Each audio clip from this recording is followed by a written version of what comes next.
Bueno, buenas tardes.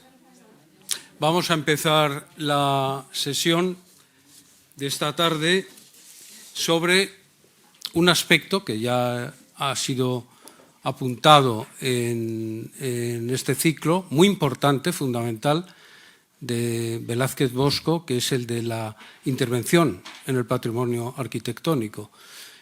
Tan importante que le hemos dado dos de estas clases o de estas conferencias del ciclo.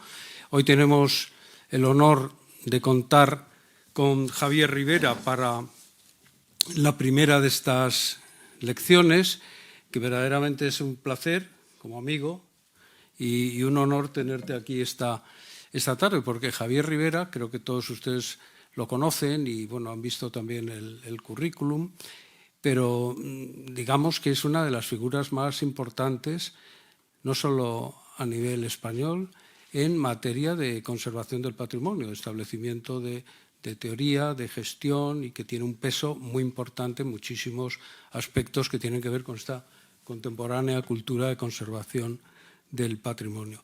Él es historiador del arte, ha sido profesor en la Universidad de Valladolid, ahora es catedrático en la Universidad de Alcalá, donde ha sido también vicerrector y muchísimas más cosas que sé que te tienen permanentemente ocupado, pero que las haces todas fenomenal, todas relativas además al tema este de la conservación del patrimonio. Y ha sido también una figura muy destacada en la cuestión que quiero, bueno, como investigador, por supuesto, investigador tiene un montón de publicaciones sobre el tema de la conservación y de las intervenciones en patrimonio, pero quería destacar el tema de eso que a veces no le damos la importancia que tiene, que es la gestión del patrimonio y las tareas de responsabilidad en la administración. Y Javier Ribera pues también tiene un currículum muy importante en esto.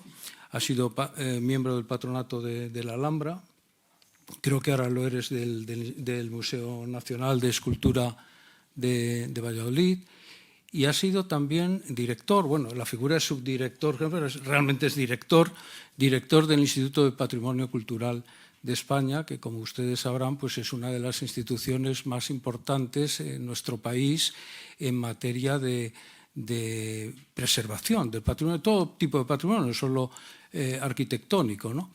Y entonces, pues bueno, la figura de Javier Ribera es muy importante en todos estos sentidos. Y decía antes que no solo a escala nacional, porque también, por ejemplo, me gusta citar que ha sido uno de los redactores de la Carta de Cracovia. Sabemos estas sucesivas declaraciones y cartas que han proliferado a lo largo del siglo XX, pero que tan importantes han sido para ir conformando pues, una conciencia patrimonial, ¿no? Así que, bueno, pues tenemos el privilegio de estar esta tarde, también lluviosa, por cierto, con Javier Ribera, y yo no le quiero quitar más tiempo, porque luego ya sabes que tenemos un problema y que hay que cerrar, y sí sería conveniente que hubiera pues intervención del público y preguntas y demás. Así que muchísimas gracias, Javier, y te dejo ya con el auditorio. Gracias.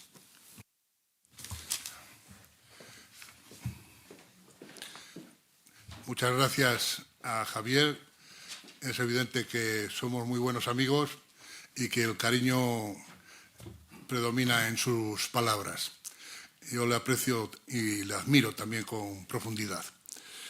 Para mí es un honor encontrarme en este lugar hablando de este personaje tan importante, que para todos los madrileños pues es alguien que conforma la imagen de la ciudad. El Palacios y 3 o 4 arquitectos más pues son la clave del conocimiento de ciudades como Madrid, igual que cuando vamos a Roma, pues luego vemos 2 imágenes muy rápidas, pues vemos el famoso monumento a Víctor Manuel, o vemos el Palacio de Justicia, o vemos todas esas obras de finales del siglo XIX y comienzos del XX. Yo no quiero repetir a otros profesores que han intervenido, otros compañeros, de manera que pasaré muy rápido por algunos de los aspectos que ellos ya han señalado.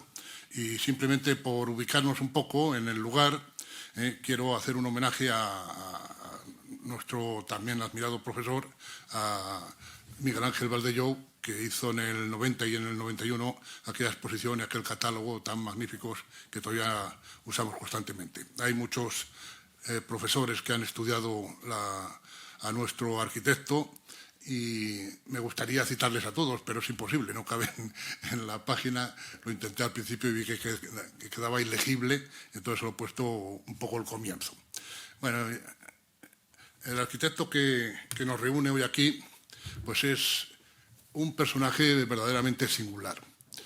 Es la expresión de un final de siglo y comienzo de otro, un personaje trascendente a nivel de la arquitectura, de la restauración, del dibujo, como expresó Javier en su primera conferencia, y un personaje también importante relacionado con la institución libre de enseñanza, con la arquitectura de obra nueva y con la restauración arquitectónica, como vamos a ver. Él se forma en Madrid, aunque nace en Burgos, y se forma como dibujante, como colaborador de arquitectos, y empieza a recibir influencias de personalidades que trabajan en el entorno de la Catedral de León, como Jerónimo de la Gándara, y va a participar con Hernández Callejo y otros, y Laviña y otros arquitectos, pero como colaborador. Lo asombroso es que, aun siendo muy joven, con 18, 19, 20 años, pues le atrapa el patrimonio. Siendo dibujantes en León, colaborando en las obras de la Catedral, esa primera iglesia que se declara Monumento Nacional en España en 1844 por la reina regente, pues él se entusiasma por el patrimonio y empieza a realizar actividades desde el comienzo.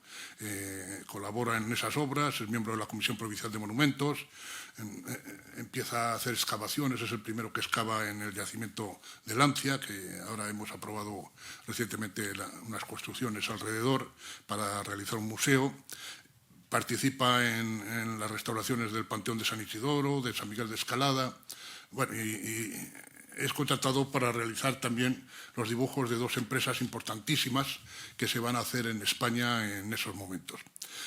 Previamente él hace una expedición en la fragata Arapiles por el Mediterráneo y por el Oriente Próximo, y ya le cautiva el arte oriental, el arte de estos países que va a visitar con alguna frecuencia. Y Juan de Dios de la Rada y Delgado publica La expedición, y en ella vemos ya una persona que se va a dedicar durante toda su vida pues, a la arquitectura, pero también a la conservación del patrimonio. El hecho de haber contactado en León con aquellos arquitectos del 19 que intentan salvar esa catedral, algunos neoclásicos de formación, otros ya románticos, pues le da una formación verdaderamente singular. De manera que cuando empieza a hacer los dibujos para el Museo Español de Antigüedades y los monumentos arquitectónicos de España, pues es una autoridad ya en arte medieval español, y poco a poco irá bajando hacia el sur y aprendiendo el arte musulmán que ha visto en la fragata Arapiles.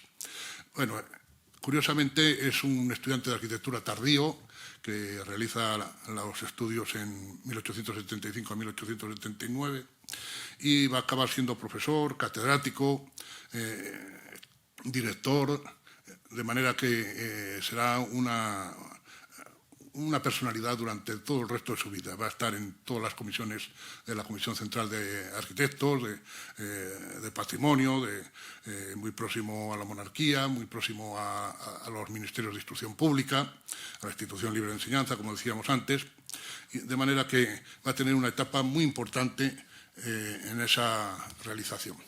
Bueno, muy rápidamente, porque ya se ha hablado aquí, pues, participa como arquitecto de construcciones civiles en Madrid, participa haciendo obras para el Ministerio de Fomento, entre ellas los palacios de Velázquez y de Cristal, en el Retiro, en la Escuela de Minas, realiza también la Escuela de Sordomudos y el Ministerio de Fomento, que hoy es el de Agricultura, y también hacía obras muy trascendentes para el Ministerio de Educación.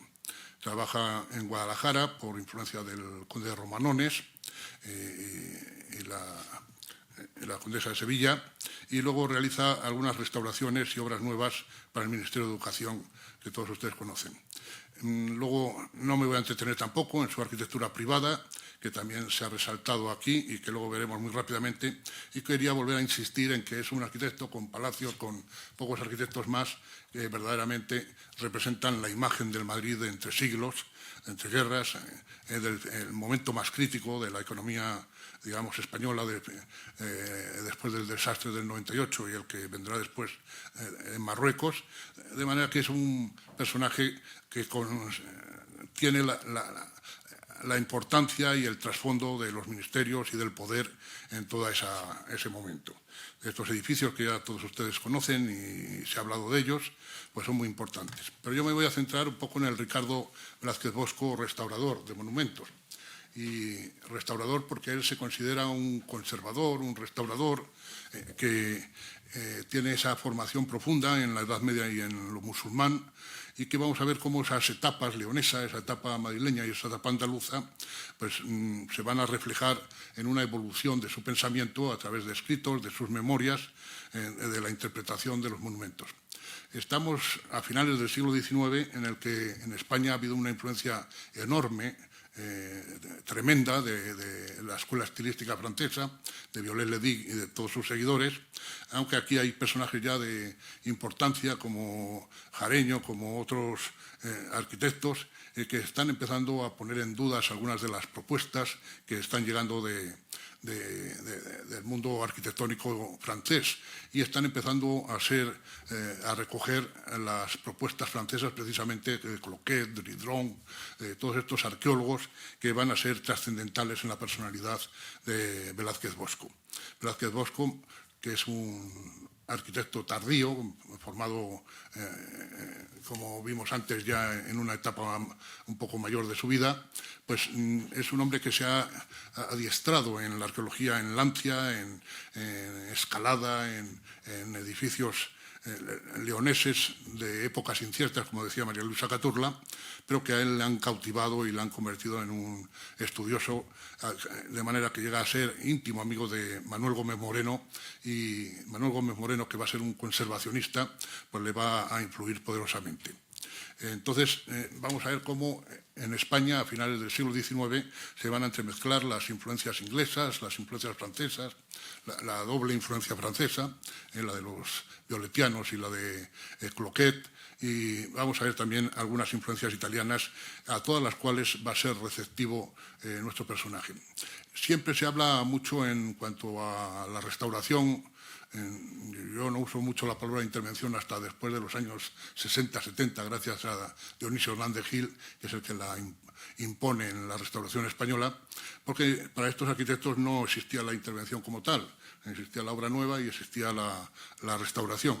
Bueno, él va a tener una interpretación que va a cambiar los significados de la escuela española que sigue a Alan Pérez, con el que se va a enfrentar muchas veces de forma cariñosa, pero también otras de forma muy agria. Bueno, paulatinamente él se va a acercar a las publicaciones que se están haciendo en Francia y en Italia. Le están llegando los textos de Camilo Boito, de Gustavo Giovannoni, que él cita en sus memorias de forma muy pasajera, pero casi literal, entresacando reflexiones, entresacando figuraciones. Y como decía antes, siempre hablamos de los arquitectos en el sentido de que una cosa es la teoría y otra cosa es la práctica, muchas veces.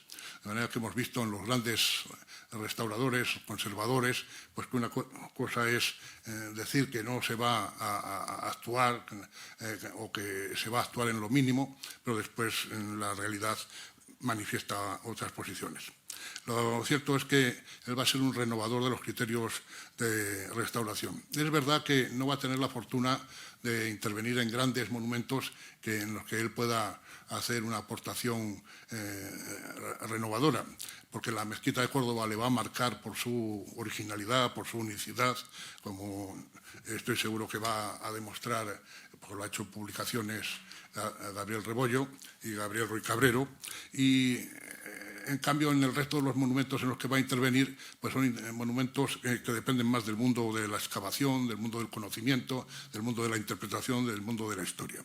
Y entonces podemos distinguir que hay esa etapa leonesa, en la que es dibujante, en la que interpreta los originales históricos, que se empieza a iniciar en la arqueología, que pertenece a las comisiones de monumentos, con lo cual le preocupa la conservación en el sentido más estricto, y que llega a ser ya académico de la correspondiente de San Fernando. Se dedica a buscar piezas arqueológicas en las excavaciones que realiza, está atento en León y la Comisión de Monumentos señala que encuentra muchas piezas que se vienen aquí al Museo Arqueológico Nacional o al Museo Provincial, algunas del Monasterio de Sagún, en fin.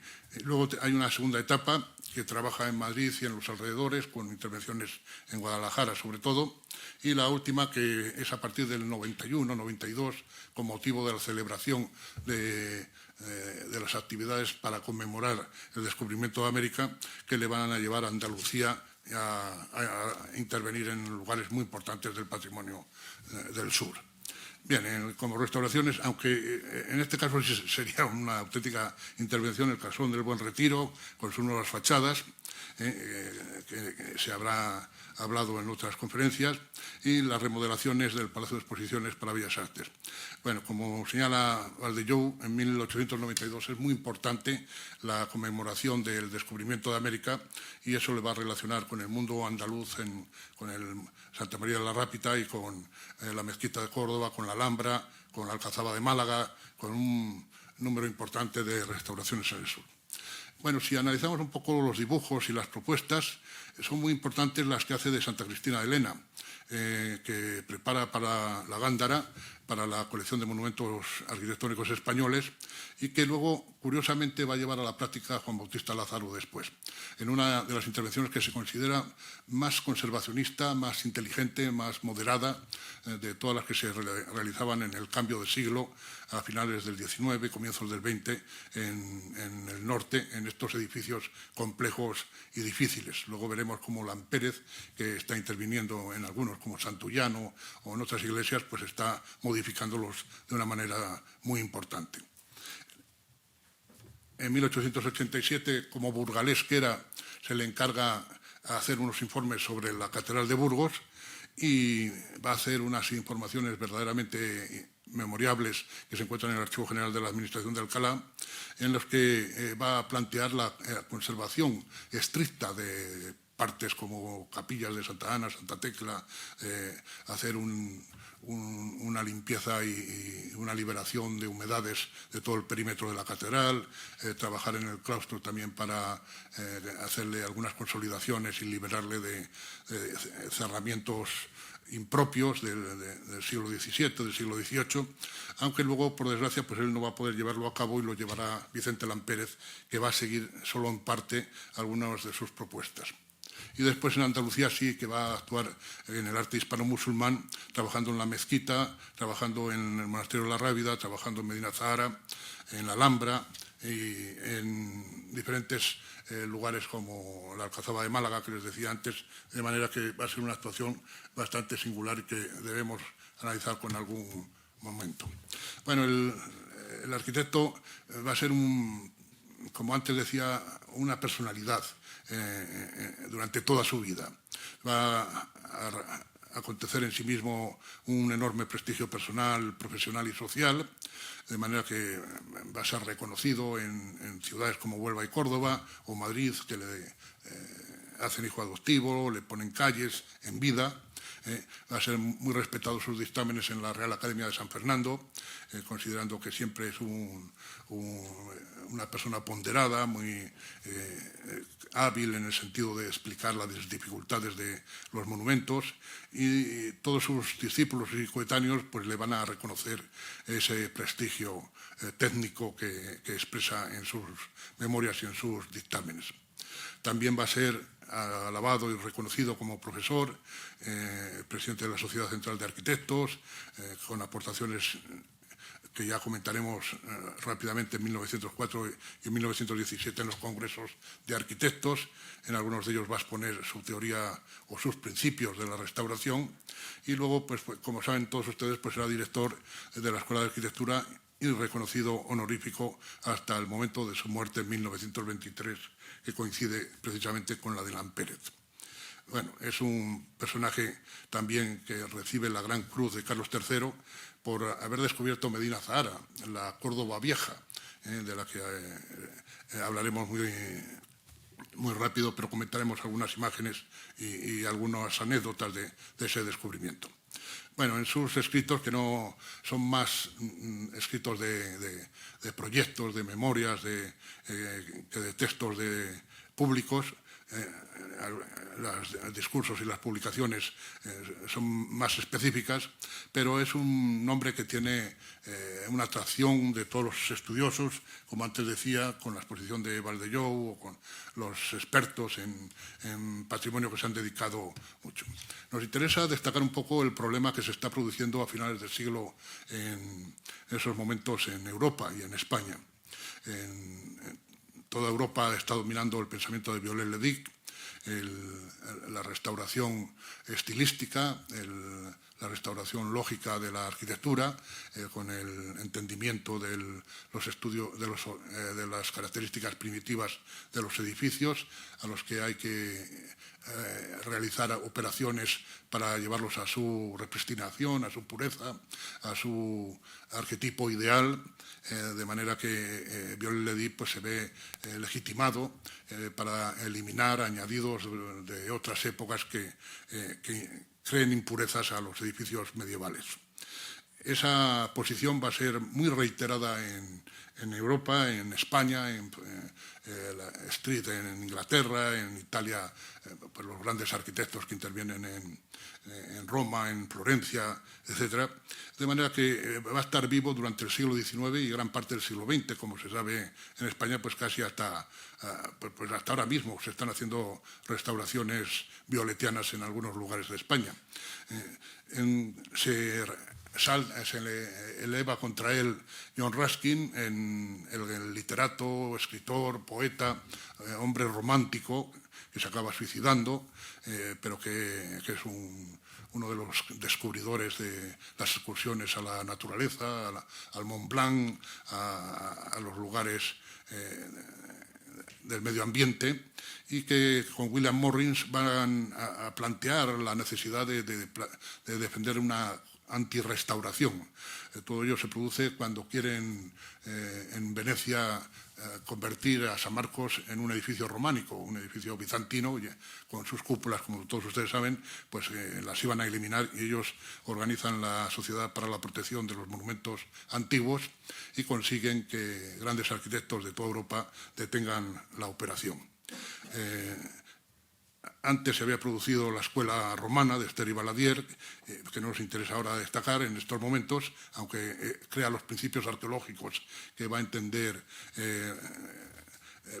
Ricardo Velázquez Bosco y va a aplicar en algunos de sus edificios. Recordemos, por ejemplo, en Medina Zahara, cómo realizan astilosis que se están haciendo en Roma entre 1800 y 1830 y que él mismo cita en algunos de sus escritos. Personaje de una importancia importante y trascendental es Alois Riegel, que publica en 1908 en Viena el culto a los monumentos, el culto moderno a los monumentos, y que va a plantear la necesidad de una revisión de esos edificios también desde el punto de vista de la voluntad artística que se encuentra en muchos de ellos.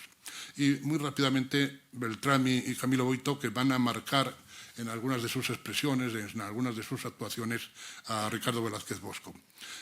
Luca Beltrami plantea la necesidad de la restauración histórica, aunque él se equivocó en el Castillo de los Sforza de Milán, con la famosa torre que construyó pensando que era la original de Filarete y no era para ese edificio, pero es verdad que él fue al archivo, localizó planos, localizó documentos, es decir, introdujo la revisión histórica, documental, archivística para la realización de las restauraciones, para la documentación, para el conocimiento. Y Camilo Boito ya fue más hábil y más capaz en ese sentido, planteando una restauración en la que hubiera distinciones entre unas partes y otras.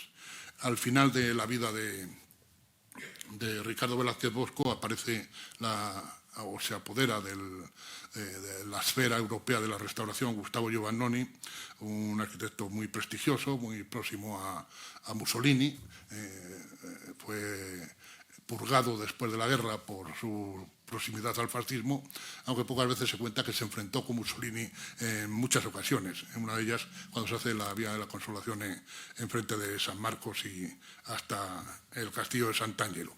Bueno, Gustavo Giovannoni es muy importante porque recoge las teorías de Boito, de Beltrami y las articula de manera que introduce el concepto del urbanismo, las arquitecturas menores, la diferencia entre lo antiguo y lo moderno en el tratamiento de... claro, lo moderno en su época todavía era antiguo, él no fue consciente del movimiento moderno, no lo consideraba, no lo valoraba, no tenía para él ninguna trascendencia. Y en España pues se producen la revisión, la recepción de todos estos pensamientos en personalidades tan necesarias y tan importantes como tenemos a Elias Rollén, que es un violetiano puro en Cataluña, que reconstruye muchos edificios con esa mentalidad a la francesa. Tenemos a Vicente Lampérez y Romea, que es una grandísima personalidad, muy formada, como lo fue siempre Violet Ledic, que era un personaje de unos conocimientos asombrosos, que manifestó en sus publicaciones, en su diccionario, en su historia de una casa, historia de una fortaleza, historia, etcétera, en todos sus escritos. Vicente Lampérez, que escribe la arquitectura civil española y la arquitectura cristiana, es un personaje próximo a las teorías violetianas y curiosamente va a estar muy cerca de Ricardo Velázquez Bosco, con lo cual pues van a tener algunos encuentros y desencuentros, sobre todo en el Congreso de 1817, en el que también Torres Balbás se inclina por su maestro, por el Ricardo Velázquez Bosco contra Vicente Lampérez. Vicente Lampérez era un arquitecto muy capaz de organizar una teoría, también es muy flexible, va poco a poco aceptando algunas de las propuestas, revisando a Viollet-le-Duc y aceptando algunas de las aportaciones de los llamados conservacionistas, siendo él de la tendencia opuesta a los restauradores, y ahí vemos pues algunas de las obras que él está realizando en esos años, como Santullano, que estudió Pilar García Cuetos, o la destrucción de la iglesia de la Antigua de Valladolid, que después acabó García Guereta, repristinando un edificio absolutamente neogótico, o las operaciones que se hicieron para liberar a la manera de Viollet-le-Duc en Notre Dame de París la Catedral de Burgos, destruyendo que había tenido un incendio muy próximo, el Palacio Arzobispal de Burgos y otras obras que habían realizado. La Catedral de Cuenca es bien conocida de todos ustedes y todo nos presenta una personalidad muy compleja, muy extraordinariamente formada, pero que defiende que los monumentos hay que conservarlos, hay que restaurarlos en su pureza, en primigenia, de manera que algunos de los añadidos que tienen pues es necesario destruirlos y eliminarlos. Empiezan a aparecer personas con otra mentalidad, como Jeroni Martorell y Terrás, que va a ser en 1914, en esa fecha tan temprana, director nombrado por la Diputación de Barcelona, director del Servicio de Conservación de Monumentos de Barcelona, y es el que va a plantear una teoría muy clara al respecto, con diversidad de criterios, pero siempre defendiendo la conservación antes que la restauración, y también planteando enfrentamientos. Vuelvo a decir un poco que una cosa es la teoría, otra cosa es la realidad. En el caso de Sagunto sí lo cumplió perfectamente, pero en otros edificios fue más compleja la misión. La relación entre España e Italia pues se puede ver en obras como estas de Boito, el Porta Ticinese en Milán, que Jeroni Martorell copió en la muralla de Centelles en 1919, que se pueden apreciar perfectamente. Otras operaciones de Martorell que se inspiran en modelos italianos, pues es el Puente, y en esos años también aparece la personalidad para mí muy atractiva del marqués de la Vega Inclán, don Benigno, un coronel, un militar que ha recorrido América del norte y del centro, que está muy próximo a Alfonso XIII y que tiene la la idea de convencer al monarca de que el turismo en España es catastrófico, no es un turismo de calidad.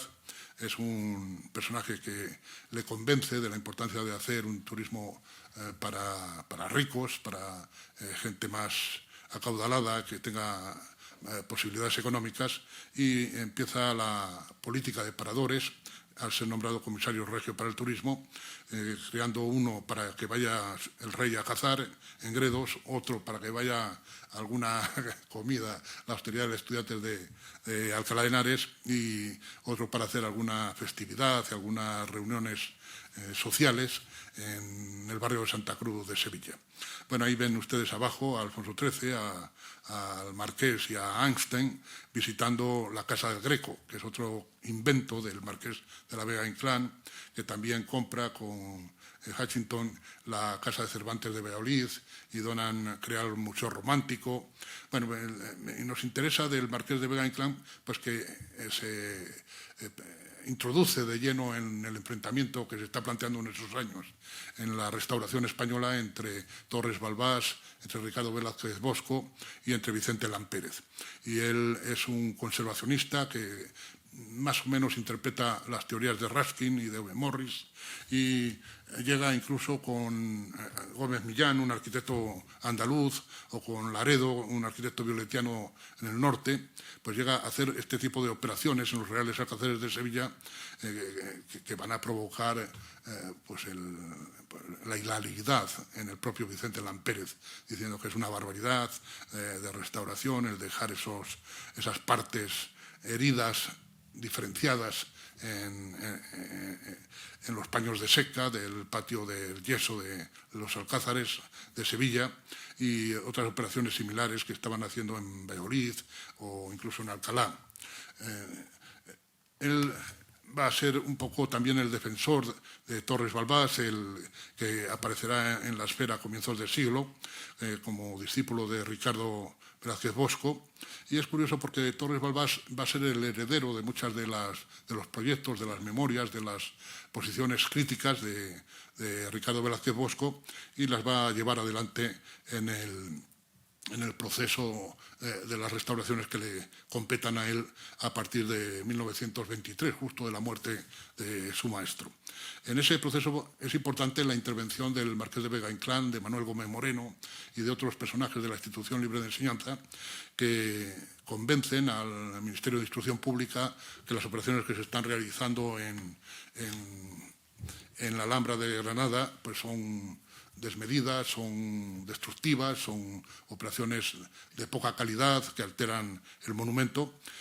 Hacen una memoria muy importante el Marqués de Vega Inclán, que la apoyan, como decía, Ricardo Velázquez Bosco y Manuel Gómez Moreno, y van a obligar a Cendoya y a Contreras antes a que sigan algunos de los dictados de Ricardo Velázquez Bosco, cosa que no llega a hacer realmente en ningún momento, por lo cual le destituyen y nombran a Torres Balbás, que es el que va a hacer las operaciones que todos ustedes conocen, pero que están muchas de ellas ya indicadas en las memorias que había señalado Ricardo Velázquez Bosco y que se conservan en la actualidad.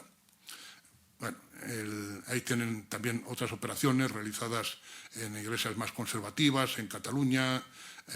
Es decir, que en España hay ese enfrentamiento que es un poco pues, la representación de la pelea internacional que se está fraguando en esos momentos. Estas personalidades en España pues, están significadas por Vicente Lampérez como un restaurador, entendido restaurador por el que interviene de forma estilística en los monumentos. Ricardo Velázquez Bosco, que está a caballo, a medias, a veces es un restaurador filológico, otras veces es un conservador, otras veces destruye partes y añadidos renacentistas, barrocos, sobre todo en la mezquita de Córdoba, pero tienen su explicación en sus proyectos y en sus memorias para buscar la luminosidad que había alterado el barroco y para recuperar algunas de las decoraciones y de los ornamentos.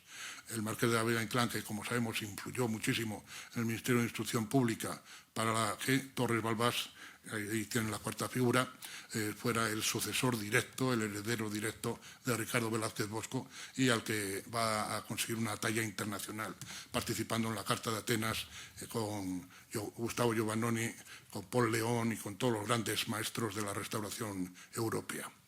Bueno, bastaría leer algunos textos de Lampérez o del mismo Ricardo Velázquez Bosco para ver las peleas, las luchas, la distinción de criterios.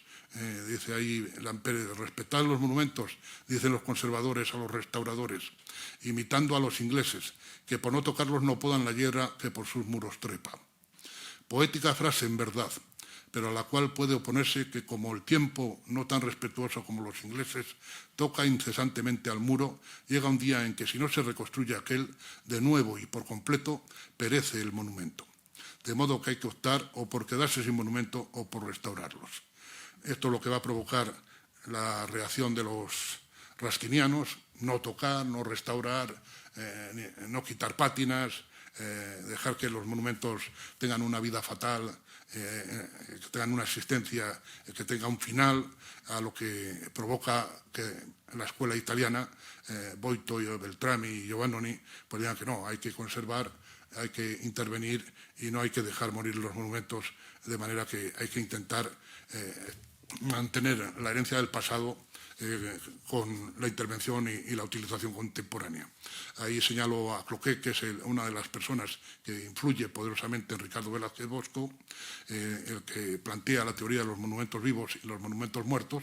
Para los monumentos muertos son los que ha periclitado su cultura, su civilización, y simplemente hay que consolidarlos, puesto que ya no tienen sentido, pues un castillo en aquella época, en la que no tenían utilidad pública, no tenían visitantes ni turistas, o el caso contrario, pues era un monasterio o una iglesia, eran monumentos vivos y era necesario restaurarlos, en ese caso, buscando alguna unidad de estilo.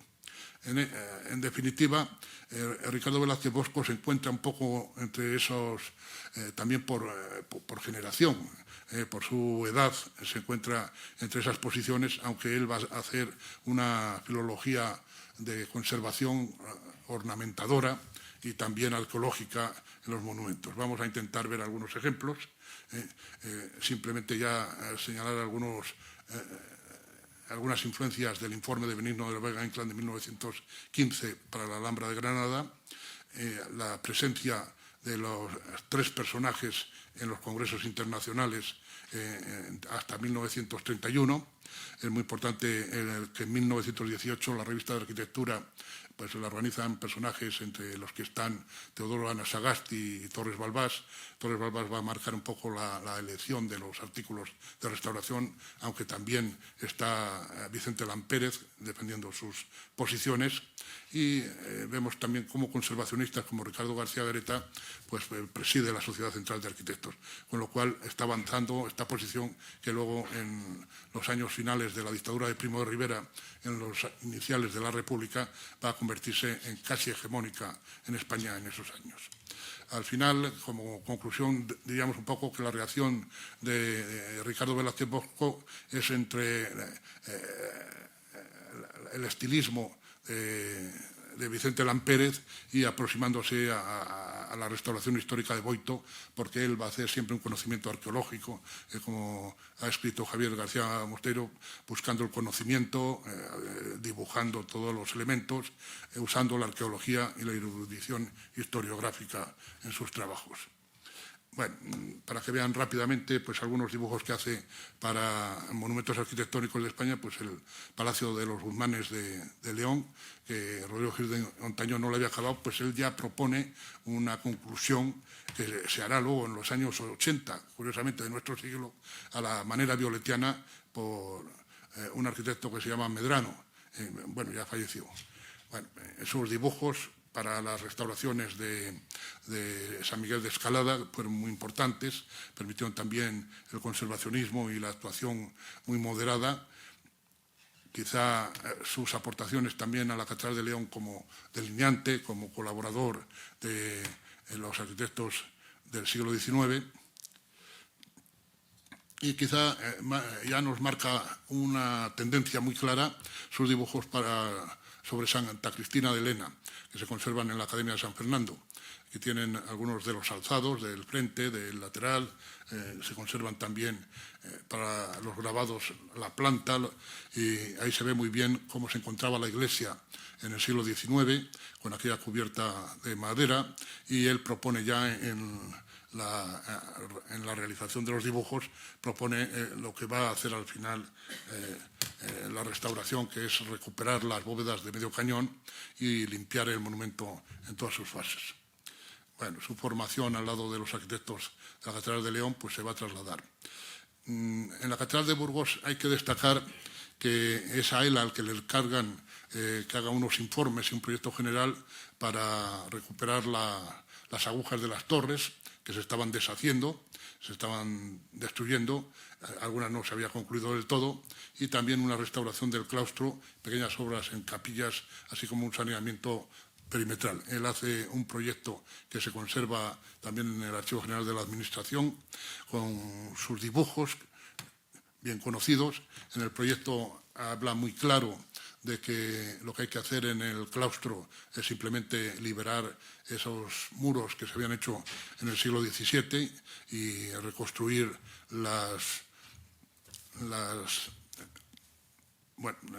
ventanales a la manera de los de arriba y no reconstruir ningún elemento inferior en los bancos, en los zócalos. Luego, cuando hereda la obra Vicente Lampérez, se encuentra con que están bastante deshechos por la humedad capilar que había alrededor y en la parte exterior del claustro, y tiene que reconstruir abundantes partes, pero lo hace siguiendo un poco el proyecto de Velázquez Bosco. Bueno, algunas fotografías del estado primitivo, de las agujas, del claustro y el estado final debido a Vicente Lampérez siguiendo los postulados. Quizá una de las operaciones más importantes es la que realiza en Medina Zahara. Los cordobeses la llamaban la Córdoba la Vieja, pensando que había sido un traslado de una ciudad. En realidad es el propio Ricardo Velázquez Bosco el que se empeña en que allí hay restos de trascendencia importantes, consigue unas subvenciones minúsculas al principio, en 1911, y después empieza a descubrir que encuentra allí un conjunto palacial que fue abandonado a los 75 años de su construcción por Abderramán y que se puede reinterpretar prácticamente. Él identifica los viales, identifica las plantas más generales, identifica muchos elementos, consolida el valor del ataurique. Tenemos que pensar que en esos años no se sabe nada todavía del arte califal español. Tenemos que pensar que en esos momentos pues, los atauriques no estaban estudiados y solo gracias a él, que había recorrido el norte de África, Egipto, Túnez y algunos de estos países, no solo cuando fue con la fragata Arapiles, sino después con sus estudiantes en viajes que subvencionó él personalmente y que le permitieron hacer una serie de excavaciones que duraron y que duran hasta nuestros días hoy. Ahí vemos algunos de sus dibujos, recomponiendo y proponiendo ideas de cómo podía haber sido en su día Medina Zahara, pero siempre desde ese punto de vista conservacionista, arqueológico y de conocimiento histórico. En la Alhambra de Granada ya hemos dicho que gracias al Marqués de Vega Inclán pues hace unos informes para una restauración completa, uno en 1903, pero más importante es el de 1917, en el que se trata de detener las actuaciones de los violetianos y cuando él fallece pues va a ser realmente Vicente Lampérez, Torres Balbás, con la ayuda de Manuel Gómez Moreno, el que realice estas actuaciones. Él da propuestas para restaurar el Palacio de Carlos V, para restaurar el Palacio del Partal o Torre de las Damas, para restaurar varios de los patios, entre ellos el Patio de los Leones, eliminar las cúpulas que habían hecho Contreras y Cendoya, y una serie de medidas para recuperar los paños de seca y todas las estructuras que poco a poco va a ir haciendo Torres Balbás hasta que estalle la guerra y sea eliminado de aquella acción. Bueno, estos son algunos de los dibujos de Medina Zahara que se han quedado descolocados, que se encuentran en el archivo de la Real Academia de Bellas Artes de San Fernando. Algunas de las fotografías de las excavaciones y que él publica. Ahí a la derecha tiene una carta del Ayuntamiento de Córdoba pidiendo dinero para empezar y continuar las excavaciones. Los primeros planos de Córdoba la Vieja, que él mismo realiza. Algunas fotografías. Bueno, y el otro aspecto que va a realizar como restaurador es una intervención, digamos, más clásica en el sentido de conservacionista, porque está bastante intacta en el monasterio de Nuestra Señora de la Rábida, para la celebración del 92, del descubrimiento de América.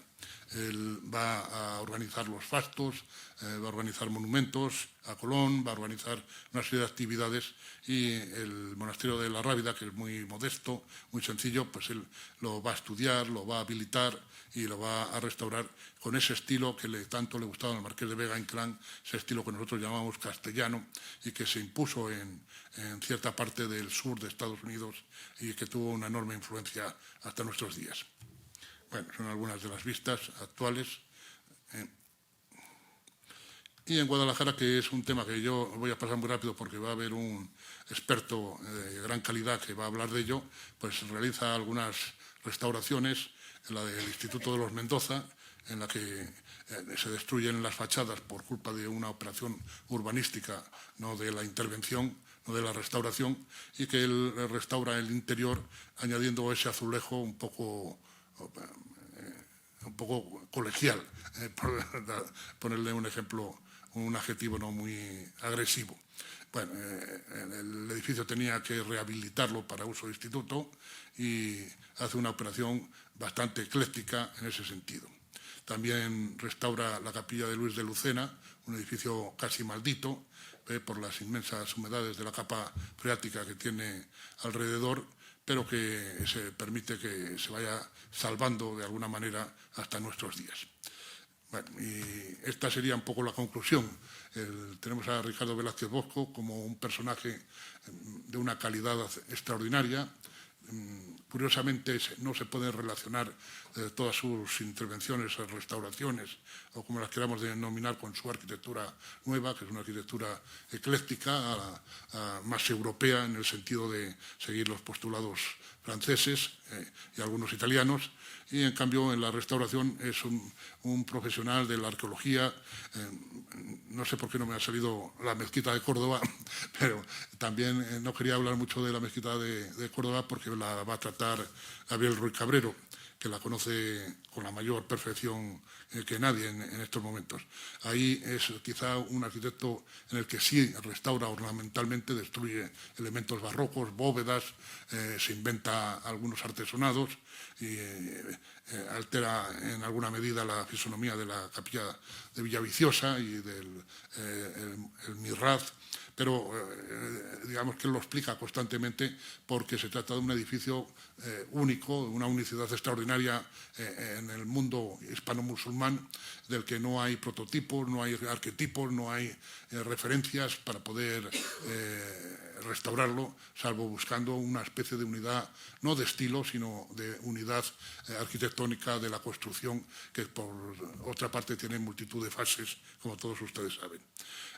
El gran héroe de la película es Torres Balbás, que hereda el prestigio, hereda la orientación, hereda muchos aspectos de la formación de su maestro y que se va a convertir en una de las grandes figuras de España en los años de la República, hasta la guerra, que será purgado, será excluido de la restauración y no podrá continuar con esas actitudes que había planteado tan claramente en la reunión de la Carta de Atenas de 1931, en la que avanzaba ya hacia la restauración científica, dejando atrás la restauración histórica y la restauración moderna de Boito y de Beltrami, y adentrándose con Giovannoni en el reconocimiento de la aportación contemporánea, de los nuevos materiales, de una visión nueva de la restauración que se plantea en ese momento. Y nada más, muchas gracias y estoy a su disposición. Si tienen alguna pregunta y puedo responderla, pues lo haría encantado. Gracias.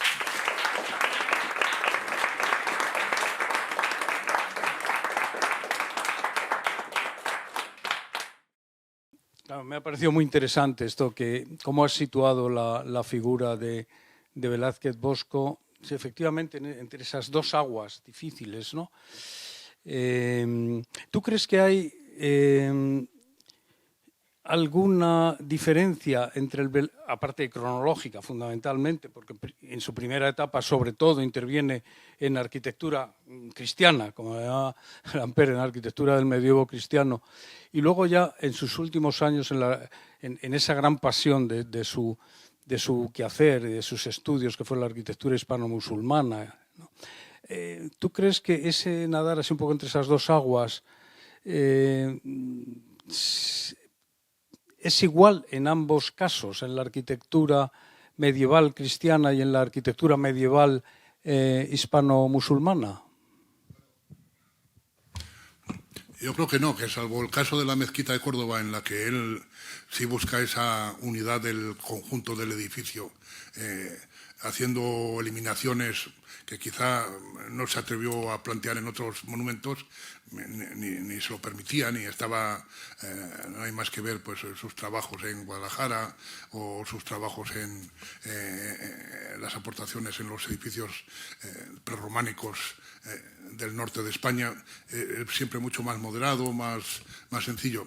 El caso de Medina Zahara con la arqueología, pues él propone anastilosis constantemente. Se ve que conoce muy bien lo que se está haciendo en Grecia, por Nicolás Balanos, que conoce lo que están haciendo en Ostia, en Antica, y él lo está proponiendo, pero no hay dinero, o por lo menos no lo hace en aquel momento. Él hace los dibujos y quedan ahí las propuestas, pero no las realiza. Será Félix Hernández, cuando fallezca él, el que sí se atreverá a reconstruir, a levantar, a hacer algunas piezas. Yo le veo siempre más próximo al arqueologismo, al mundo de los arqueólogos franceses, que por cierto es el que le interesa a Torres Balbás también, porque Torres Balbás le hemos relacionado siempre con Italia, yo especialmente, pero a quien quiere ver es a los restauradores franceses. Pide una beca al ministerio para ir a ver a los arqueólogos franceses. Es lo que le interesa a él, lo que pasa es que luego al final acaba dando vueltas por Italia. Yo creo que las propuestas de Diderot y de Cloquet son las más atractivas para ellos. Yo pienso muchas veces que él empieza a excavar como un estudiante pues de artes y oficios, de delineación en Lancia, en los restos romanos de esta ciudad en las afueras de León, y yo creo que entonces buscaba piezas para los museos. Y es lo que a él le convence de la importancia de conservar, de mantener, de manera que lo dice constantemente en la memoria de Medina Zahara. Ahora, en la mezquita de Córdoba es un caso enormemente complejo, porque, claro, es verdad que se han perdido todas las iluminaciones originales de la mezquita, con las intervenciones barrocas, con las bóvedas, y que él quiere recuperar la unidad del edificio, no del estilo, porque el estilo, como él dice muchas veces, dice, si no hay arquetipos, no hay, eso que dice el Ampère del modelo ideal de la arquitectura gótica que ha aprendido de Violet, aquí no lo podemos aplicar, no hay ejemplos, no hay, está descubriendo qué valor tienen los atauriques, está liberando los soportes de las columnas, de los arcos de herradura, está en una operación de limpieza, lo que pasa que luego pues no se detiene. Era lo que decíamos que le pasaba al mismo Torres Balbás en el Albaicín. Resulta que en la mayoría de los edificios Torres Balbás es una persona muy contenida, muy moderada, pero en el Albaicín se inventa pues algunas casas, sobre todo la que hoy es el Centro de Estudios Árabes. Pero bueno, eso lo hacía también Giovannoni. Yo conozco algunas obras de Giovannoni que están completamente inventadas, aunque él estaba en sus teorías en la Carta de Atenas diciendo todo lo contrario. Pero claro, es la distinción entre la vida, la realidad y la teoría. La teoría muchas veces también es un arma para posicionarse ante una situación vital o intelectual, y ahí pues se distinguían unos y otros defendiendo esos principios. Y yo sí creo que en la arquitectura cristiana era más conocida, era más significativa una forma de actuar ponderada, y en cambio en la mezquita de Córdoba era más difícil. Yo creo que hay ciertas diferencias ahí en ese sentido. Gracias, Javier. ¿Más preguntas? Se nos ha presentado, claro, una evolución de las teorías de restauración y de los procesos por los que se sigue. Sin embargo, creo que en este momento estamos viviendo una paradoja enorme. En este momento, por ejemplo, se está reconstruyendo en Notre Dame científicamente, porque se está haciendo con todos los planos, una restauración poco científica, como la de Viollet-le-Duc.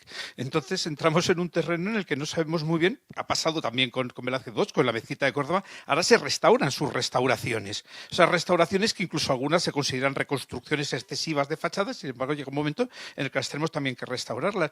Entonces, no sé si hasta qué punto esta teoría ha evolucionado, simplemente se han sumado teorías sobre teorías y ahora realmente tenemos una panoplia de métodos de enfrentarnos que pueden ir desde lo violetiano a la restauración científica, a la consolidación o incluso a la dejar la ruina, que prosiga. Ahora que veo que no tengo alumnos en esta sala, le voy a contar una anécdota, una historia. La historia de Plutarco, de Teseo. Cuando Teseo va por el Mediterráneo con sus compañeros buscando un lugar donde aposentarse para el resto de la existencia de su pueblo, llegan al Pireo, a Grecia, a lo que luego se llamará Grecia, les gusta y deciden quedarse allí. Bajan, cogen la barca en la que habían llegado, que para ellos era memorable, era un ejemplo realmente importante de su origen, de dónde venían, del mar, y Teseo ordena que la pongan en una colina para que la veneren, la visiten, la conozcan, la vean todos los días. Pasan las generaciones unas tras otras y los carpinteros, restauradores de este grupo Leno, que ya va conformándose a lo largo de los siglos, pues ven que la barca se va deshaciendo de vez en cuando y le van añadiendo trocitos de madera. Y entonces llega un momento, ya pasados muchos siglos, en que hay una rebelión en la ciudad y empiezan los filósofos a decir que basta ya de hacer cosas a la barca, que esa ya no es la barca original, que es una barca distinta. Y en cambio la otra mitad de los filósofos dicen, no, es la misma, que la estamos reparando, la estamos reconstruyendo. Bueno, pues ese es un problema que hoy no se ha solucionado todavía. Seguimos con la barca y no sabemos si es la auténtica o la falsa. Bueno, hoy se están haciendo restauraciones violetianas en muchos sitios. Se está haciendo un monasterio medieval en el norte de Palencia, pero entero, con claustros, con iglesia, con sala capitular. Nosotros hemos visto aquí hacer una restauración violetiana en San Andrés, en San Isidro, por Javier Bellés, pero tenía toda la documentación, tenía todos los planos, se había quemado durante la Guerra Civil, pero se podía hacer una restauración violetiana perfectamente. Y así podemos citar numerosísimos ejemplos. Claro, el caso de Notre Dame de París,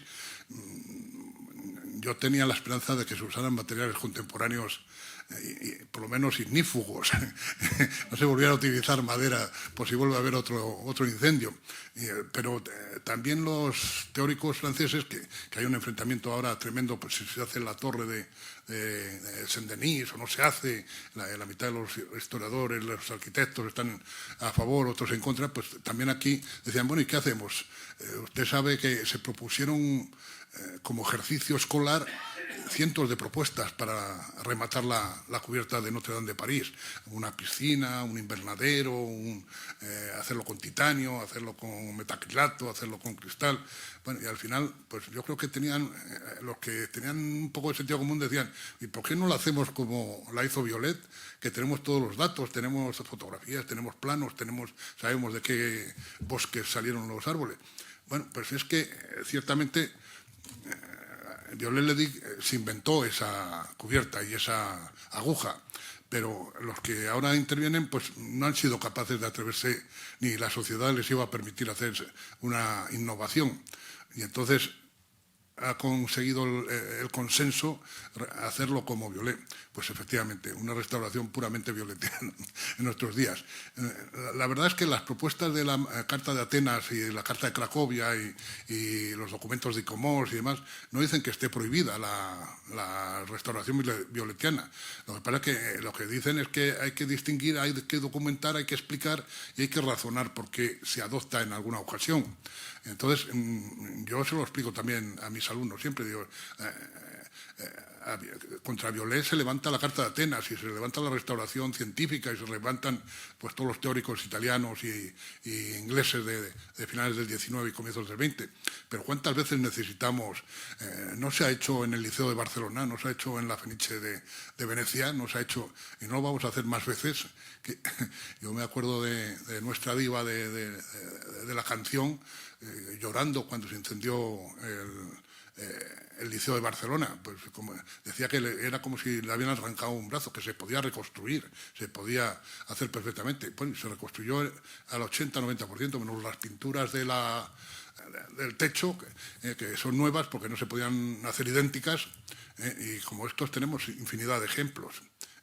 Ya no digamos falsificaciones violetianas como son los teatros de Shakespeare, que están proliferando no solo en Londres, en China y en Japón, que se están construyendo idénticos. O sea que tenemos posibilidades de todo tipo, o la reconstrucción, pues no sé, el pabellón de la República, pero ya no en París, sino en Barcelona. Es decir, que tenemos ejemplos de todo tipo para poder estar días y días hablando a este respecto. No sé si le contesto. Bueno, primero, muchas gracias al profesor Rivera por esta clase magnífica que nos has dado. Yo creo que, bueno, me han gustado muchísimo muchas cosas que has dicho, con las que estoy completamente de acuerdo, y otras cosas que has dicho que no conocía y me ha gustado mucho aprenderlas contigo. Como la semana que viene voy a hablar de la mezquita, pues no quiero entrar en ella porque hay muchas cosas que me gustaría hablar contigo a propósito de ella, ¿no? Pero sí hablar de que claro, tú has citado a los personajes fundamentales sobre los que se construye la teoría española de la restauración, porque yo creo que ahora ya se puede hablar de eso, ¿no? Empezando por Violet, que es un personaje extraordinario, ¿no? Que luego estemos muy en desacuerdo con muchas de las cosas que dijo, pero verdaderamente estamos todos de acuerdo que es un personajazo, con esa decisión por recuperar un monumento que nunca existió, si es el que él creía que era el que debiera haber sido. Y Ruskin, que le va a contradecir de esa manera tan hermosa y con esa posición romántica que tú has dicho de defensa de la ruina. Es curioso que, aunque Ruskin es decir, Violet de Duc es más joven que Ruskin, ¿no? Es pintoresco, pero Ruskin llega después. Es muy bonito cuando Ruskin, me parece que es cuando se traduce el diccionario, me parece que es, ¿no? Al inglés, Ruskin dice, lo tenía que haber escrito yo, ¿no? Que es verdaderamente emocionantísimo, ¿no? Y claro que es la teoría de los edificios muertos, ¿no, Ruskin? Tú has hablado. Yo creo que lo bonito que traen los italianos, y ahí ya los españoles van muy al compás con ellos, es esa teoría que ahora ya se ha impuesto, que hacemos la analogía médica, ¿no? Es decir, los edificios están enfermos, no muertos, sino están enfermos. Es bonita también esa cosa, ¿no? Esos Boito y los italianos en general, eso es muy bonito. Ahora se sigue, incluso se continúa de una manera un poco caricaturesca, ¿no? Hablamos de las patologías de los edificios, es decir, ya estamos imbuidos de esa consideración del edificio como un... Entonces, en todo ese momento, a mí me parece que, bueno, la relación que has establecido con Torres Balbás me parece clarísima e importantísima, y yo querría introducir también aquí, que también le has mencionado, pero a Flórez, ¿no? Antonio Flórez, porque en realidad constituyen un triángulo importantísimo, ¿no? Son los tres amigos, profesores en la Escuela de Arquitectura casi simultáneamente y unos discípulos, todos discípulos de Velázquez. Bueno, yo el próximo día hablaré de la relación de Flórez con Velázquez. Y por arriba, porque claro, toda esta cosa, toda la cultura, claro, es una colección de personas que se suceden y se van emparentando. Unas veces se discuten, como con Lampere, y otras veces, en cambio, se suceden, digamos, una especie de continuidad intensísima, ¿no? Claro, Velázquez y Flórez, ambos de la ¿no?, tan próximos a la institución libre de enseñanza. El otro día tuvimos aquí una lección también de Salvador Guerrero, magnífica, la institución, ¿no?, lo importantísimo que fue la institución. Entonces, claro, yo creo que me parece que se llama Facundo Riaño, ¿no?, que es el yerno de Pascual de Gayangos, ¿no? También son otros personajes importantísimos, porque en realidad es cierto, como has dicho, que es Velázquez el que demuestra que Medina Zahara es la ciudad palacial de Abderramán III, pero el que lo ha descubierto en los libros ha sido Pascual de Gayangos. Y el primero que intenta, son muy bonitas los esfuerzos y las cartas que escribe Pedro de Madrazo intentando intervenir y restaurar Medina Zahara, y no lo consigue. Y además dice también en otra carta un poco triste, muy bonita: yo no lo puedo hacer, pero seguro que va a venir alguien y que lo haga, y ese va a ser Velázquez, ¿no? Entonces, claro, bueno, me estoy extendiendo demasiado, pero quiero terminar diciendo que Facundo Riaño, cuando está en Londres tanto tiempo, tiene un contacto muy grande con toda la cultura inglesa y con Ruskin. Por eso, cuando Riaño vuelve a España, establece en Toledo esa escuela de artes y oficios, en realidad copiando lo que había hecho Ruskin. Y yo creo que ahí Flórez tiene un papel. A mí eso, yo lo digo como una cosa que me ha surgido y que no lo sé, habría que investigarlo. A mí me gustaría que lo investigaras tú, porque seguro que lo haces divinamente, ¿no? Flórez y Velázquez Bosco acudían a unas meriendas que organizaba Riaño a la inglesa, donde daba té, porque era una cosa que no se tomaba el té, se tomaba chocolate con churros o con picatostes y estas cosas, y todas unas cosas muy a la inglesa. Y yo creo que ahí mete a Ruskin, Riaño mete a Ruskin, y es el que les lleva tanto a Velázquez como a Flórez a interesarse por Ruskin, porque había además unos libritos, todos los estudiantes europeos que iban a Venecia llevaban el librito de Ruskin, una edición de bolsillo, y yo estoy seguro que Flórez, pero eso lo tienes que investigar tú, ¿no?, seguro que iba a Venecia con ese librito, ¿no? Bueno, y yo me paro porque seguiría mucho rato. Muchas gracias y me gustaría que la semana que viene retomáramos esta conversación, Javier. Gracias. La verdad que es una época apasionante. Te agradezco mucho la intervención, porque he aprendido también cosas que no sabía de Riaño y de esas reuniones intelectuales al lado de un té. Son muy interesantes. La verdad que la personalidad de Antonio Flórez Urdapilleta es increíble. Es un paralelo de la vida de Leopoldo Torres Balbás. También le purgan nada más acabar la guerra. Yo he publicado el expediente. En su momento, que estoy hablando del año 80, que yo estudiaba las escuelas, porque, ¿sabe? Antonio Flórez Urdapilleta es el autor de las escuelas más avanzadas que hace la República en toda España. Esas escuelas de ladrillo con el cargadero metálico, bueno, son impresionantes, que copian curiosamente a Wagner. Son los edificios de la Secesión vienesa, copiados, pero en ladrillo. Bueno, Antonio Flórez Urdapilleta es un fenómeno, es un personaje de una inteligencia. Conoce a Fredbel, hace en Pontevedra una escuela de las más avanzadas de Europa.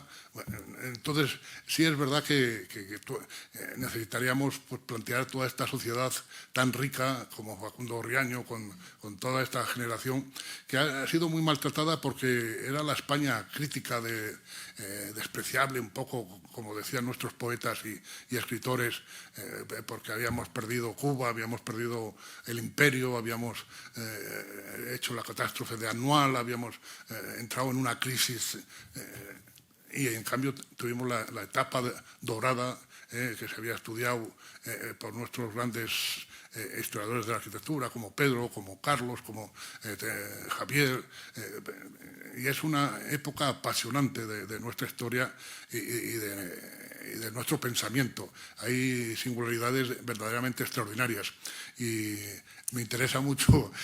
Voy a intentar, de verdad, porque tengo el problema de que tengo clase hoy mismo por la tarde en Alcalá, pero voy a intentar venir para disfrutar siempre he disfrutado de Gabriel. Tengo que decir que Gabriel Rebollo, los Gabrieles como les llamábamos nosotros, me enseñaron la mezquita, pues también por los años 82, 84, por todas sus cubiertas, cuando apearon la cúpula, que fue una operación de restauración verdaderamente extraordinaria en España. Afortunadamente la mezquita pues ha tenido a Ricardo Velázquez Bosco y ha tenido a Moneo, ha tenido a Gabriel Ruiz Cabrero, a Gabriel Rebollo. Es un edificio verdaderamente fantástico en nuestra historia de la arquitectura, que yo quiero señalarle que como mezquita y como catedral, porque ellos están salvaguardando ese valor extraordinario intrínseco que Ricardo Velázquez Bosco pues, le llegó a dominar y a hacerle restaurar alguna vez ornamentación, inventarse ese artesonado, pero lo hizo con una inteligencia también admirable. Así que muchas gracias, Gabriel.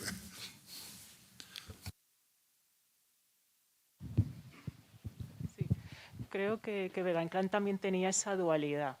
O sea, todos yo creo que la tenían.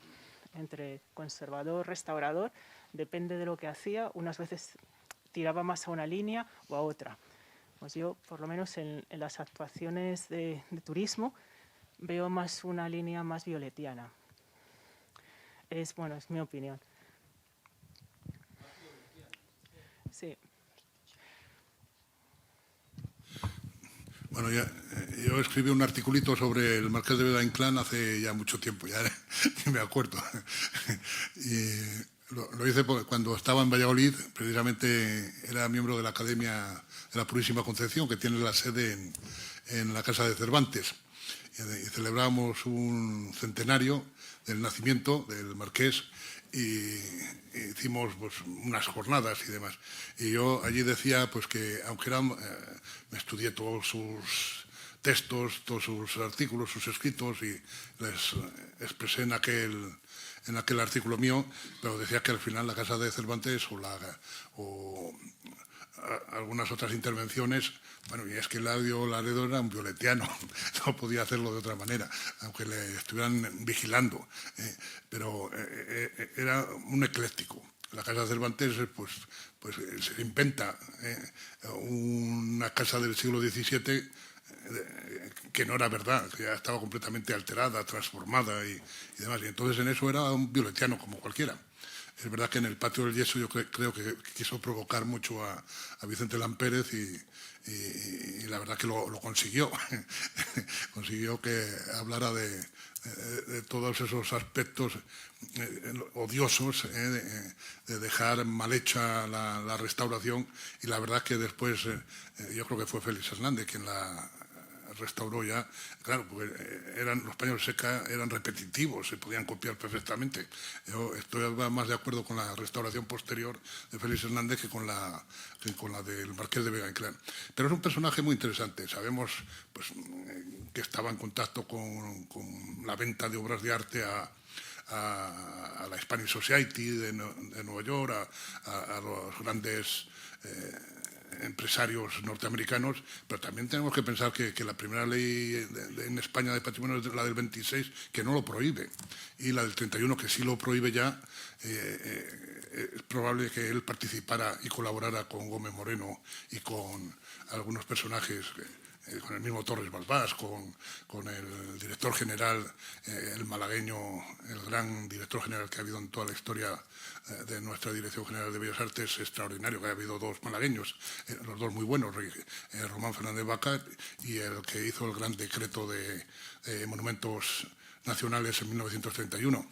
Pues claro, las leyes pues son las que marcan un poco los pensamientos, y es verdad que también se le puede plantear ese tema. Lo cierto es que después el franquismo le maltrata.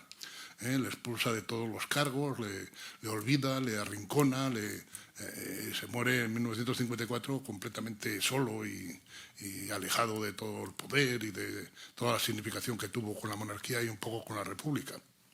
Es un personaje para mí muy interesante. No, yo sí quería, respecto de lo que decías, Alberto, que me parece interesante, ¿no? Pero claro, esas restauraciones de restauraciones, ¿no? No desrestauraciones, sino restaurar lo ya antes restaurado, ¿no?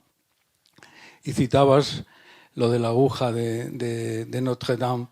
Entonces, claro, a mí siempre me sorprendió desde esa tarde que con lágrimas veíamos cómo se nos venía abajo, ¿no? Cómo desde el primer momento parece que estábamos todos de acuerdo. Decía, esto hay que restaurarlo ya. Incluso ese mismo día el presidente de la República abrió una cuenta para donaciones para restaurar, ¿no? Y parecía que eso, pues estábamos hablando todos de lo mismo. Pero ¿qué va? Claro, es que digo, vamos a restaurar. ¿Y qué es restaurar? Claro.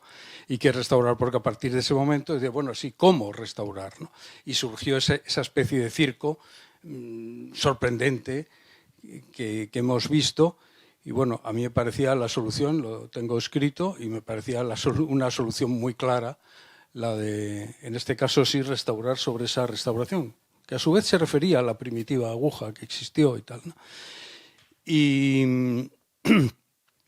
claro, esto es un fenómeno que se produce a lo largo de la historia, sobre todo en caídas así muy tremendas, ¿no? Por el puente de Mostar, en fin, cosas que de la noche a la mañana desaparecen y como que todos pensamos que se tiene.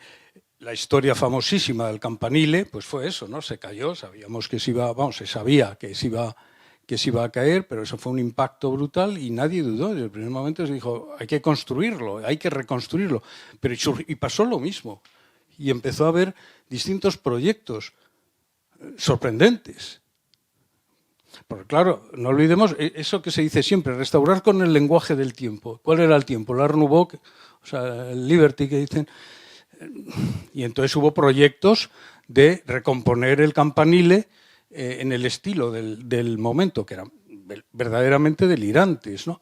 Incluso hubo uno, que no me acuerdo, bueno, Otto Wagner estaba también ahí, pero hubo uno que no recuerdo quién era, que no sé por qué, se le ocurrió que incluso era mejor desplazarlo de la Piazzetta de la Loggia y pasarlo a la otra plaza, no sé por qué.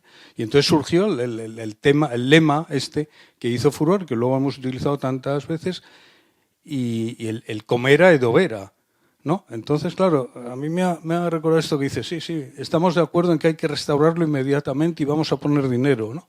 Dice, y luego empieza la cosa, ¿y qué es restaurar? ¿Y cómo restauramos, ¿no? En ese sentido, la figura de Velázquez Bosco yo creo que nos da muchísimas enseñanzas, ¿no? Por eso que en un momento opera de una forma, en otro momento de otra.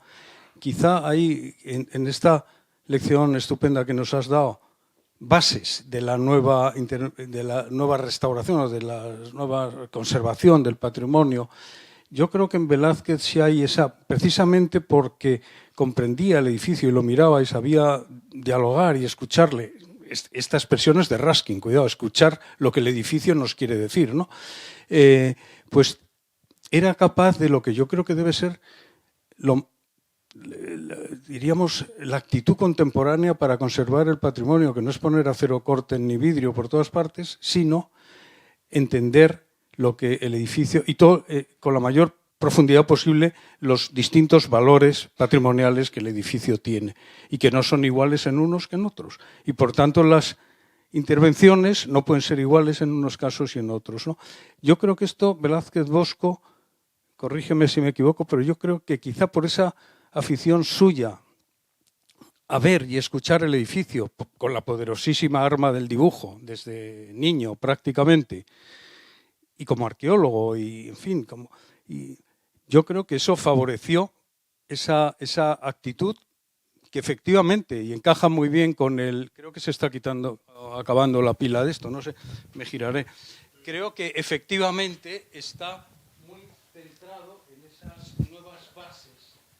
Yo creo que sí, con las diferencias que decimos, que tú señalas muy bien de la arquitectura cristiana y la hispano-musulmana, en la que él tiene una sensibilidad, quizá por su conocimiento más profundo de la hispano-musulmana y el caso extraordinario de la mezquita.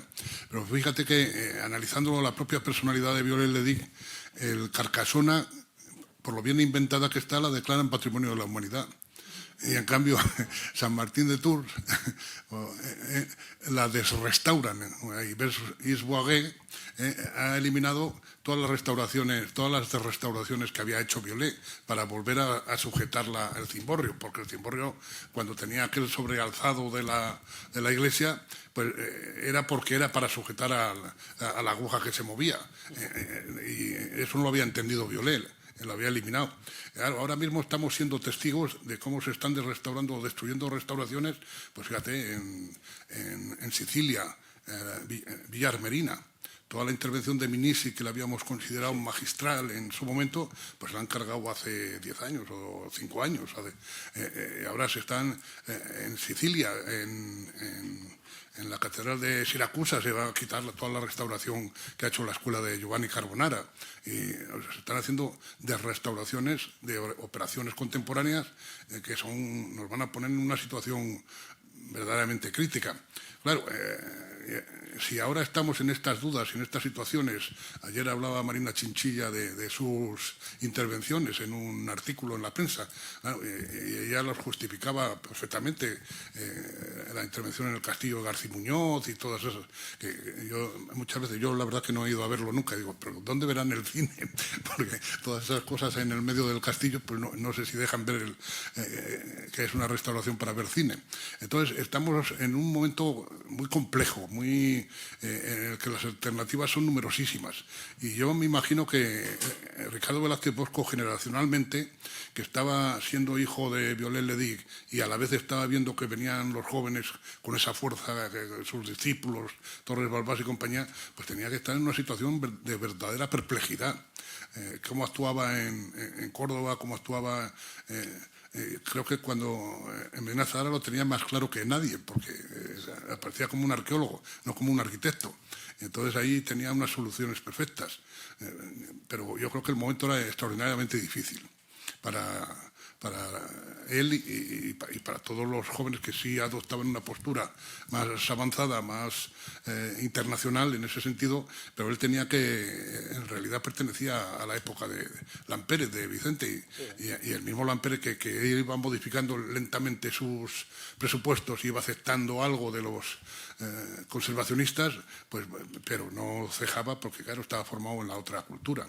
Y aparte de que era un hombre de una sabiduría inmensa también, era paralelo no de la grandeza de Viollet, pero de una profundidad y unos conocimientos de la historia de la arquitectura española extraordinarios.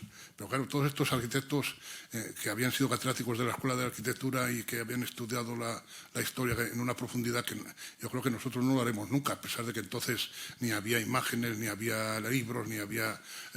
viajaban ellos constantemente, y lo dibujaban, y eso interiorizaba el conocimiento de una manera que hoy no lo sabemos hacer ni nosotros ni nuestros estudiantes. Buenas tardes. Lo primero, muchísimas gracias por la presentación. Voy a decir que soy un absoluto profano, un iniciado, y tenía una pregunta. Muchas veces se ha referido a cuando se tomaba una decisión sobre una intervención de un tipo u otro, no solo en España, sino incluso en otros países. Y mi pregunta es, ¿quién toma esa decisión normalmente? Cuando se decide intervenir, restaurarlo científicamente, incluso como han llegado a decir, cuando no. Es una pregunta muy inteligente, pero muy difícil de contestar, o muy fácil. Fíjate, cuando Ricardo Velázquez Bosco casi iba a fallecer, consigue 343.000 pesetas para intervenir en la Alhambra de Granada, no él, sino Zendoya, y no las usa. Se niega a aplicar el proyecto de Ricardo Velázquez Bosco y deja el dinero intacto, que es uno de los motivos por los cuales le cesan y nombran a Torres Balbás. Pero durante 3 años tuvo las 343.000 pesetas, que eran una barbaridad entonces. Bueno, ¿quién lo había decidido? Claro, muchas veces es la emergencia del monumento. En 1844 estaban diciendo misa y caen unos cascotes en la Catedral de León y se provoca un escándalo internacional. No le queda más remedio a la reina que declarar la catedral como el primer monumento nacional español y tener que aportar económicamente todos los presupuestos para la restauración. Entonces, en ese caso, es una emergencia y un escándalo internacional. Yo me acuerdo cuando vino un profesor alemán, me acordaré mientras hablo, a hacer un estudio de los agujeritos que hay en el acueducto de Segovia para saber de qué César auténtico era el acueducto. Estudiando los agujeros podía sacar las letras con exactitud y saber qué imperator era el que había construido el acueducto. Y entonces pidió una cazoleta, se subió con una cazoleta a ver los agujeros, a medirles las distancias, y cuando estaba arriba dijo, si esto se va a caer. No, se va a caer. Llamó a la prensa, el alemán y salió en toda la prensa, y automáticamente salió el presidente de la Comunidad de Castilla y León, dice, si hubiera sido esto Cataluña, ya estaba aquí el ministro, el presidente del gobierno, ya teníamos el dinero. Bueno, pues una emergencia política también. Todos los argumentos que tú quieras humanos pueden influir en la necesidad o en la adopción de por qué hay que hacer una restauración. Debiera ser la necesidad técnica. O en el caso de la Alhambra es que era escandalosa también las intervenciones de los violetianos. Entonces, pues ahí, sin duda, había intencionalidad política, pero también intelectual y cultural. Y se estaban inventando un monumento. Entonces, claro, habría que ir caso por caso. La verdad que, ¿por qué se restauraron unos sitios sí y otros no? Pues la lista de sitios no restaurados nos tendría que ir días y horas. Y los que se están restaurando algunas veces innecesariamente, pues también. No sé, es bastante complejo. Hay muchas situaciones que pueden influir. Bien, yo seguiría hablando, pero es que creo que tenemos que cerrar ya, Carolina. Bien, pues bueno, quiero agradecer a Javier Rivera esta tarde que hemos pasado con él, en la que creo que nos ha centrado tan estupendamente la figura de Velázquez Bosco en este campo también tan importante, tan central, no solo para su peripecia vital y la historiografía, sino, como está apareciendo aquí ahora, incluso para el sentido vivo de lo que es todavía pues, conservar nuestros monumentos, ¿no? De los monumentos importantísimos de los que hemos hablado. Y que Javier, pues nos has dado una conferencia magnífica que te quiero agradecer de verdad. Muchísimas gracias.